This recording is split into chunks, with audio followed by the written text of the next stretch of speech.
It's time for the Daily Update from the Republican Party of Arizona. I'm Pam Kirby, your first Vice Chair. You know, rarely if ever do we agree with Barack Obama, but he was right when he said, never underestimate Joe's ability to screw things up. And if there's one thing we've learned from the Biden administration is that things can and will get worse. The border crisis is no exception.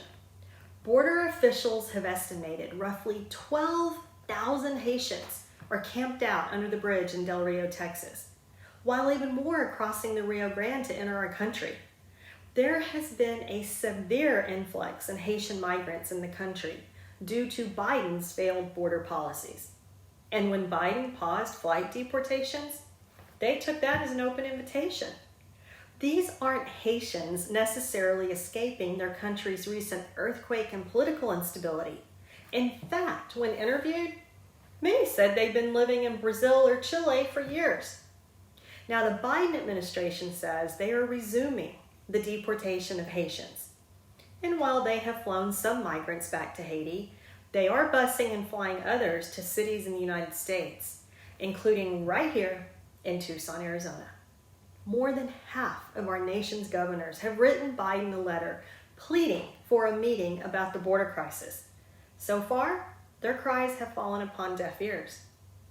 Joe Biden put Kamala Harris in charge of the border months ago. And if it weren't for the press release announcing it, you'd never know it.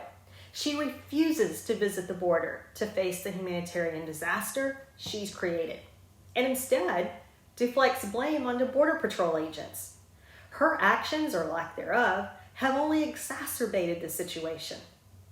The Biden border crisis is a national security crisis, with intelligence officials warning of Al-Qaeda and ISIS regrouping in Afghanistan, another Biden failure. We have no idea who is entering our country. Cartels have become emboldened, fearlessly ushering in a new flow of drugs, weapons, and human trafficking. The harm this will cause to our communities cannot be understated. Not only is this a security crisis, but it's a healthcare crisis as well. Biden has mandated companies with over 100 employees require they be vaccinated. He's also mandated that legal tourists entering the United States show proof of vaccination and a negative COVID test. Yet more than 1.2 million illegal aliens have poured over our border without vaccine or testing requirements. How is that right? How is that going to slow the spread?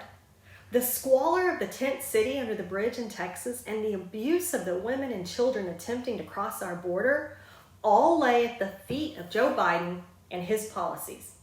Joe Biden needs to meet with the governors I mentioned earlier right away and reinstate the border policies that have been working so well the last few years.